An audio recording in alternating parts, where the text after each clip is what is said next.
Assalamualaikum warahmatullahi wabarakatuh. Waalaikumsalam warahmatullahi wabarakatuh. Bismillahirrahmanirrahim. Alhamdulillahi rabbil alamin. Wassalatu wassalamu ala ashrafil anbiya'i wal mursalin Sayyidina wa maulana Muhammadin wa ala alihi wa ashabihil mujahidin at-tahirin, amma ba'du. Saudara-saudara kaum muslimin rahimakumullah. Pada pertemuan terdahulu kita sudah membicarakan orang-orang yang menjadi teman-teman setan dalam kehidupan di dunia ini. Maka pada pertemuan kali ini kita akan membicarakan tentang siapa yang menjadi musuh-musuh setan di dalam kehidupan. Dengan satu catatan, berbahagialah mereka yang menjadi musuh-musuh setan, tetapi celakalah mereka yang menjadi teman-teman setan. Bagaimanapun juga di dalam kehidupan ini, apabila orang telah memproklamirkan bendera permusuhan kepada kita, maka kita tentu seharusnya bersikap waspada dan mawas diri. Demikian juga iblis dan seluruh bala tentaranya yang terdiri daripada setan-setan. Mereka telah mengibarkan bendera permusuhan kepada Nabi Adam dan anak cucunya, kepada kita umat Rasulullah Sallallahu Alaihi Wasallam. Akan sengsara dan celaka jika kepada iblis dan setan yang telah nyata-nyata mengibarkan bendera permusuhan itu kita mengadakan toleransi, mengadakan kerjasama, dan menjadi budak yang memperturutkan kemauan daripada iblis dan setan. Siapa yang menjadi musuh-musuh setan dalam kehidupan ini? Inilah pertanyaan berikutnya yang diajukan oleh baginda Rasul kepada iblis. Hai iblis, kalau teman-temanmu adalah seperti yang telah engkau jelaskan tadi, sekarang cobalah beritahu saya, siapa di antara umatku yang menjadi musuhmu dalam kehidupan ini? Atas pertanyaan ini, iblis laknatullah menjawab, ya Rasul, musuh-musuhku di antara umatmu, pertama, anta ya Muhammad. Musuhku yang pertama adalah engkau, wahai Muhammad. Kenapa iblis mencatat Nabi Muhammad sebagai tokoh nomor satu dalam deretan musuh-musuhnya? Mudah dipahami. Pertama, keberadaan Rasul merupakan rahmah lil alamin, rahmah bagi lingkungan. Yang kedua, beliau berfungsi menyelamatkan manusia dari tempat yang gelap gulita, dari tempat kesesatan menuju tempat yang terang benderang penuh berisi petunjuk dan hidayah dari Allah Subhanahu wa taala. Maka menurut iblis, inilah manusia perintang pertama atas segala daya dan usahanya menggelincirkan manusia ke jalan yang dimurkai oleh Allah Subhanahu wa taala. Kalau kita baca sejarah, risalah yang dibawa oleh Nabi Muhammad ini memang merupakan risalah yang membawa rahmah bagi alam sekitarnya. Ada sedikit perbedaan dengan risalah-risalah sebelum beliau. Sepertinya risalah yang dibawa oleh para rasul terdahulu itu mempunyai efek yang langsung pada kehidupan di dunia ini. Nabi Nuh misalnya menyampaikan agama. Hai umatku, ini agama. Umat menentang, turun banjir yang menenggelamkan orang-orang kafir. Azab diturunkan pada waktu itu juga pada saat nabinya masih hidup. Jadi azabnya itu jenis cash, kontan. Nabi Soleh, hai umatku, ini agama. Mereka menolak, turun gempa bumi yang amat hebat menggulung orang-orang kufur. Nabi Musa, hai umatku, ini agama. Mereka menolak, sebagian ditenggelamkan di Lautan Merah, sementara sebagian lain dikutuk menjadi monyet-monyet yang hina seperti diceritakan dalam Al-Qur'anul Karim. Lain dengan Rasulullah sallallahu alaihi wasallam. Bagaimanapun kurang ajarnya umat yang dihadapi oleh beliau, bagaimanapun menentangnya jamaah yang dihadapi oleh beliau, azab tidak turun sepanjang beliau masih hidup. Ini merupakan jaminan dari Allah, wa ma kana Allahu liyu'adzibahum wa anta fihim. Allah sama sekali tidak akan menurunkan azab selama engkau wahai Muhammad masih hidup di tengah-tengah umatmu. Jadi keberadaan Nabi Muhammad merupakan jaminan keselamatan bagi umatnya. Selama beliau masih hidup, azab tidak turun bagaimanapun kurang ajarnya umat. Di sini sedikit bedanya dengan nabi-nabi terdahulu. Juga perbedaan dalam pola dakwah. Nabi Nuh ketika dakwahnya ditolak oleh umat, keluar doanya meminta umatnya ditenggelamkan. Tetapi Nabi kita ketika dilontari batu oleh umat, malah beliau mendoakan umatnya agar memperoleh hidayah. Oleh sikap yang semacam ini, wajar lalu iblis menganggap Nabi Muhammad sebagai musuh ranking pertama. Yang kedua, siapa musuhmu di antara umatku? Yang kedua kata iblis, musuhku Muhammad imamun adil, pemimpin yang adil. Itu yang akan menjadi musuhku di dunia ini. Putus asa iblis menghadapi pemimpin yang adil. Tipu dayanya tidak terkena. Segala tingkah polanya tidak diperturutkan. Imam yang adil, pemimpin yang adil merupakan musuh daripada iblis laknatullah alaihi. Apa sebabnya? Karena pemimpin yang adil mempunyai dampak dalam kehidupan di dunia ini. Melindungi orang banyak, menenteramkan orang banyak. Makin aman, tentram, tenang situasi dan kondisi, makin mudah orang melaksanakan ibadah. Makin tekun orang melaksanakan ibadah, makin dekat dia dengan Allah.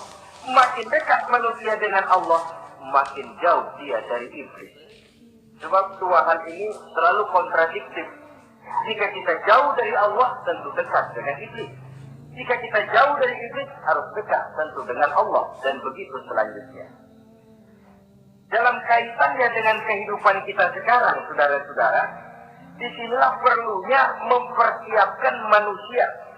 Membangun manusia itu jauh lebih sulit daripada membangun jembatan. Membangun manusia itu lebih sulit daripada membangun gedung-gedung bertingkat. Termasuk membangun dan mempersiapkan calon-calon pemimpin yang adil di masa yang akan datang. Membangun jembatan penting.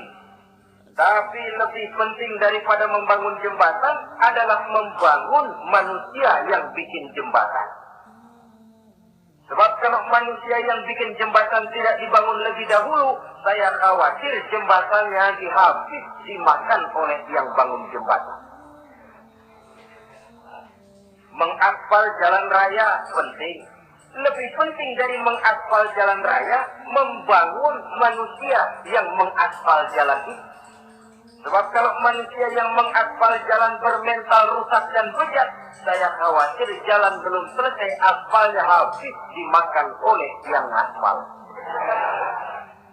Inilah pentingnya membangun manusia pembangunan. Semua tugas-tugas besar, semua pekerjaan-pekerjaan yang baik harus berangkat dari niat yang baik, berangkat dari hati yang bersih. Siapapun adanya kita, apapun profesi kita. Yang jadi kiai, marilah berangkat dari niat yang bersih.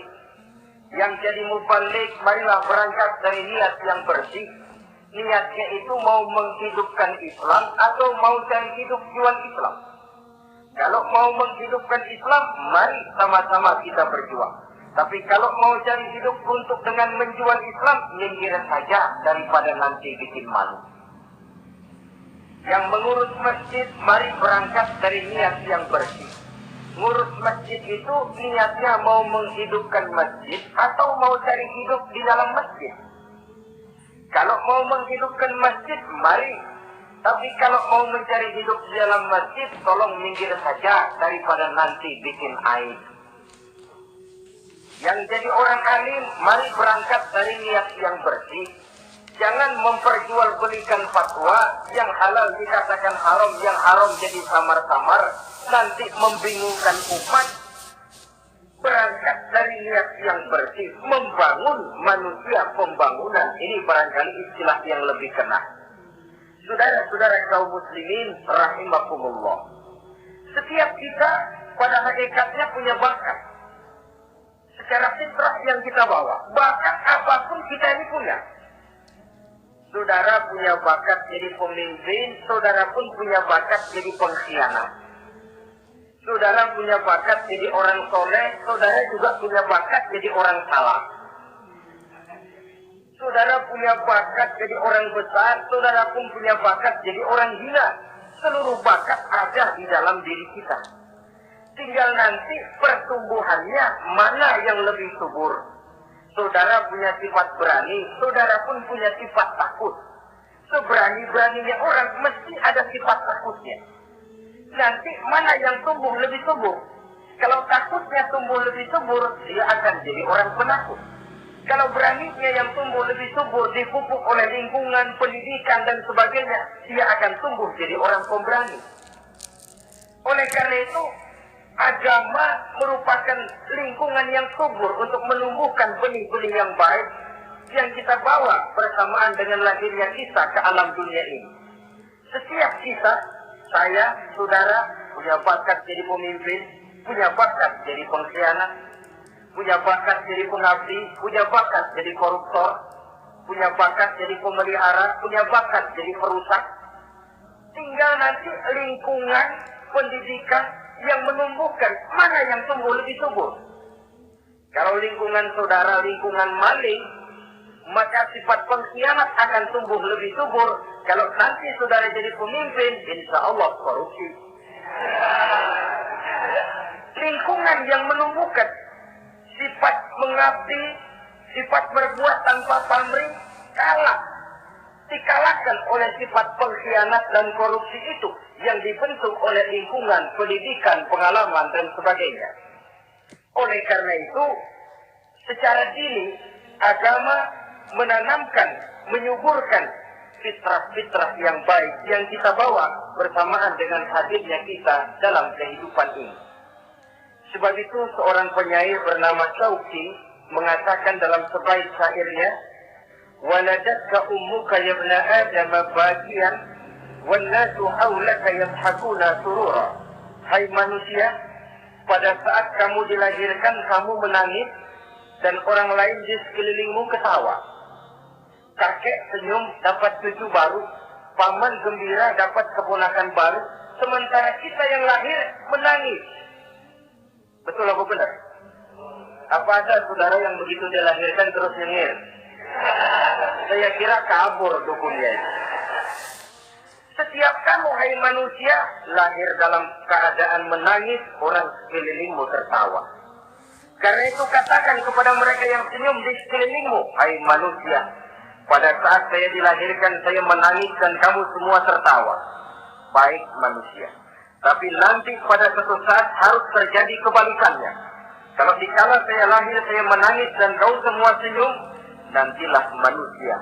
Kalau suatu saat saya meninggalkan alam dunia ini, saya akan berangkat dengan senyum. Dan kalian semua akan berurai air mata. Kalau perlu dari Sabang sampai Merauke kibar bendera setengah siang. Kalau perlu, jangan terbalik. Kita masih melotot orang malah gembira. Karena hidup selalu membawa sifat-sifat yang merusak. Inilah orang kedua yang menjadi musuhnya iblis dan beruntung menjadi musuh iblis.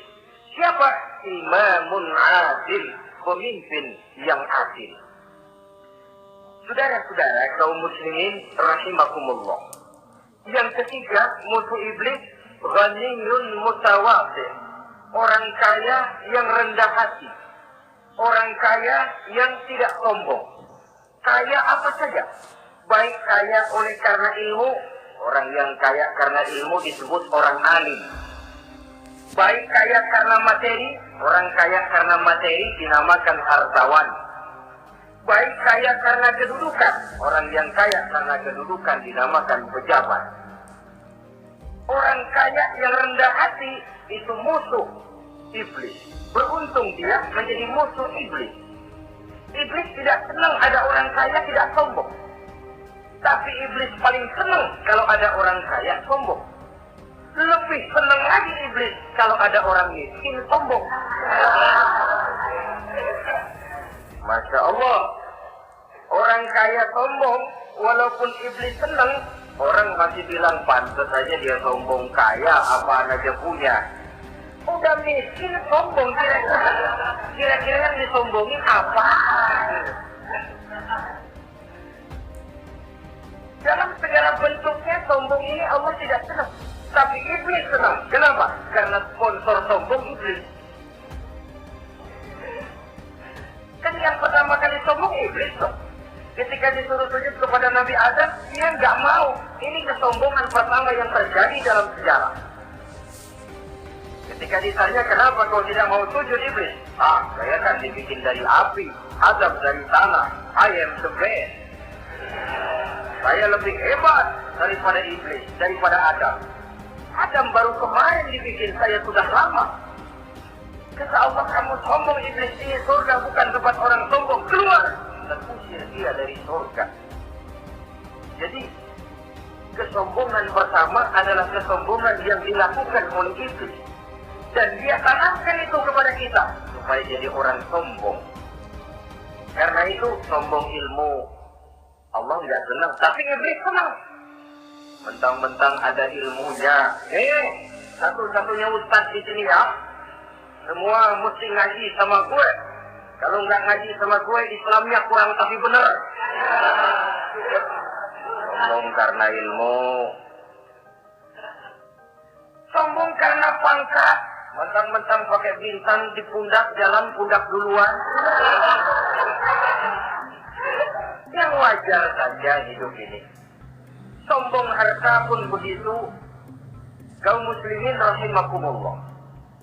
Orang kaya yang rendah hati dimusuhi oleh iblis, tapi dicintai Allah, dicintai Rasul, dicintai malaikat. Caranya bagaimana? Kembali kepada satu kesadaran bahwa pada saat terlahir ke alam dunia ini tidak ada yang pernah kita bawa. Kalau sekarang kita punya rumah, punya kebun, punya kendaraan, punya pabrik, punya segala macam benda, apa itu? Titipan. Pada suatu saat akan diambil kembali oleh yang menitipnya. Kalau titipan itu pandai kita jaga, pandai kita syukuri, titipan akan makin banyak. Sama juga kita dalam kehidupan. Kalau orang bisa kita percaya, saya mau pergi ke luar negeri, rumah saya titip kepada tetangga. Saya pulang dari luar negeri, isi rumah tetap tidak berkurang, malah dibersihi, malah disapu, dihilangkan kotorannya. Tentu bukan main syukur saya, jiran saya akan bertambah kepercayaan saya untuk menitipkan apa saja. Ini makna la in syakartum la azidannakum wa la in kafartum inna azabi lasyadid. Kalau kamu pandai bersyukur, aku tambah nikmat. Tapi kalau kamu ingkar, azabku teramat pedih. Artinya apa? Nikmat bisa berubah menjadi azab kalau kita tidak pandai mensyukurinya. Ma'asyiral muslimin rahimakumullah, orang yang kaya ilmu lalu rendah hati, tidak selalu ingin menonjolkan diri. Kadang-kadang yang tanggung ini yang bikin berabe. Alim bener enggak, geblek bener juga enggak. Yang sedikit-sedikit mau nonjolin diri. Kalau nggak jadi imam nggak mau ke masjid, nggak jadi imam nggak mau ke musola. Pokoknya kalau nggak jadi imam marahan sama musola. Macam mana? Saudara-saudara kaum muslim rendah hati, tidak selalu ingin menonjolkan. Sebab orang yang selalu ingin menonjolkan dirinya biasanya orang yang kekurangan kepercayaan kepada kemampuan dirinya sendiri. Dia selalu ingin dinomorsatukan. Dia selalu ingin ditempatkan pada ranking teratas. Dia tidak percaya diri. Orang yang percaya diri dapat bersikap wajar dalam kehidupan. Begitu juga kaya karena harta, dengan menyadari bahwa harta bagaimanapun banyaknya titipan dari Allah, pada suatu saat akan kembali. Dia harus dimanfaatkan sesuai dengan kehendak yang menitipnya. Begitu juga kaya oleh karena pangkat, kedudukan, dan jabatan. Pada suatu saat jabatan itu akan hilang dari diri kita. Karenanya sering saya jelaskan bahwa pangkat di dunia ini yang paling tinggi pensiun. Titel yang paling akhir almarhum. Saudara setuju atau tidak, titel itu akan saudara dapat. Bagaimanapun kita cinta kepada pangkat, kedudukan, entah pada akhirnya suatu saat akan sampai kepada posisi yang namanya pensiun. Kalau sadarlah kita kepada pemikiran ke arah sana, maka untuk mencapai kekayaan, baik kekayaan harta, kekayaan kedudukan, tidak lalu menghalalkan segala cara untuk mencapai tujuan, tapi dibatasi oleh norma dan kaidah yang harus dia taati, baik kaidah agama maupun kaidah bernegara. Inilah orang ketiga yang menjadi musuhnya iblis, orang kaya yang rendah hati, orang kaya yang tidak sombong.